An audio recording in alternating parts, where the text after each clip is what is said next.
ओम शांति। इस समय संगम युग पर प्यारे बाबा हम बच्चों से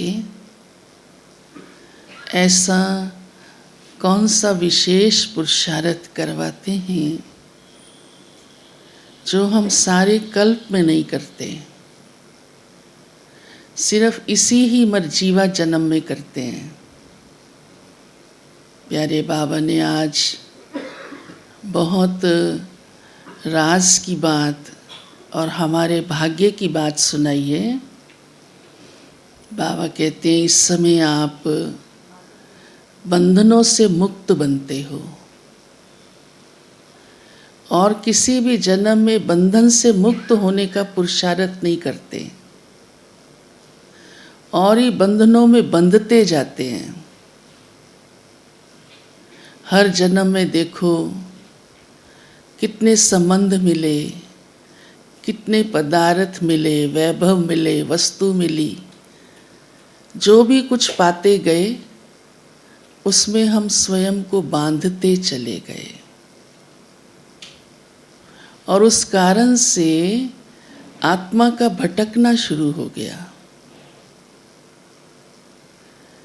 बाबा ने इसलिए कहा है इस समय मैं तुम्हारा भटकना बंद कराता हूँ।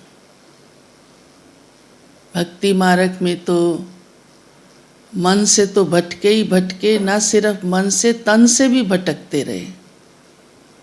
कभी गुरुओं के पास गए, कभी नदियों के पास गए, कभी मूर्तियों के पास गए, तो कभी तत्वों के पास गए। सब कुछ आत्मा के लिए क्या हो गया था और उस बंधन में आत्मा और ही बंध गई।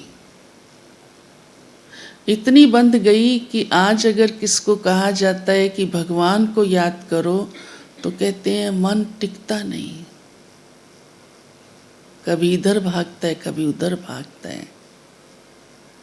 और अब बाबा ने हमारा हर रीति से भटकना समाप्त करा दिया। कैसे?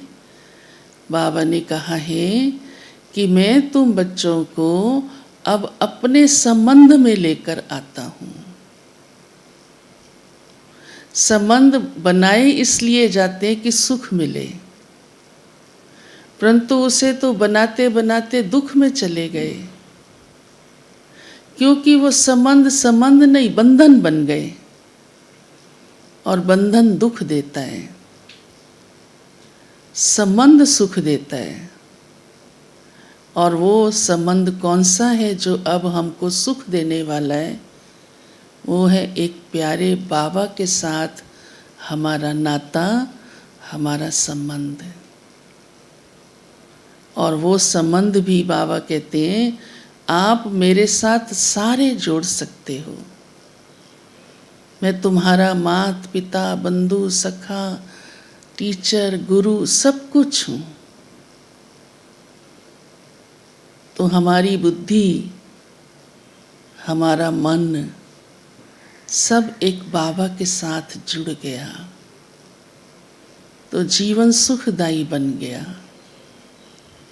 और इसी समय बाबा के साथ जुड़ा हुआ संबंध ही हमें नई दुनिया की ओर ले चलता है।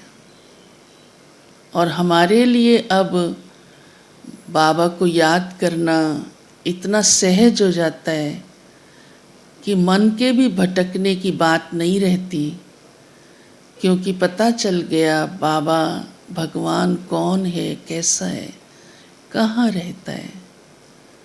बाबा कहते ये भी नहीं पता था, सर्वव्यापी कहकर तो कहाँ कहाँ भटके तुम बच्चे।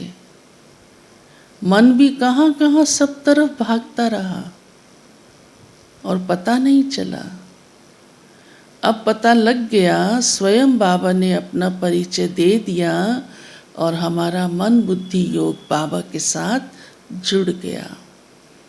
तो इस समय हम बाबा के बच्चे इतने भाग्यशाली बन जाते हैं कि हमारा भटकना समाप्त हो जाता है। दूसरी बात बाबा कहते हैं अब कयामत का समय है। कयामत माना ही अब जाना है, लेकिन किसके साथ जाना है? बाबा के साथ। तो बाबा ने मिसाल सुनाया जो कई बार आपने मुरलियों में सुना है कि जैसे मक्खियों का झुंड मक्खियों की रानी के पीछे स्वतः ही चल पड़ता है। जहाँ जहाँ मक्खियों की रानी गई वहाँ वहाँ पीछे झुंड है ऑटोमेटिकली। ऐसे ही बाबा कहते हैं अंत समय मेरे पीछे पीछे तुम आत्माएं, क्योंकि तुम पवित्र बनती हो, स्वतः ही मेरे पीछे पीछे झुंड के माफिक चली आओगी। तो वो भी देखो कितना अच्छा होगा, कितना सुखदाई लगेगा। अभी भी देखो हम ब्राह्मण परिवार अगर किसी कार्य में कोई बड़ा हमारा वरिष्ठ आगे होता है, हम उसके पीछे पीछे होते हैं, कितना आनंद आता है। प्यारे बाबा भी जब सैर करने जाते थे, सारी बहनें पीछे पीछे साथ साथ होती थी, तो बड़ा सुख मिलता था।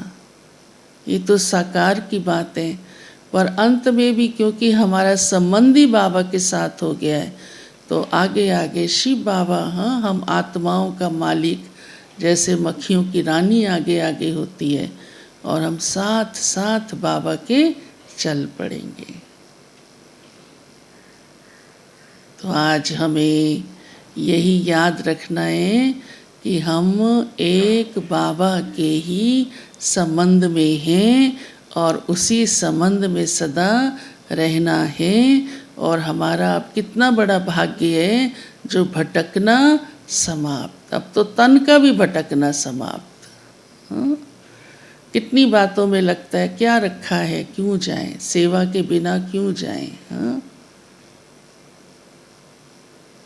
तो बाबा ने कितना हम बच्चों को इस जन्म में ही हर रीति से सुखदायी बना दिया।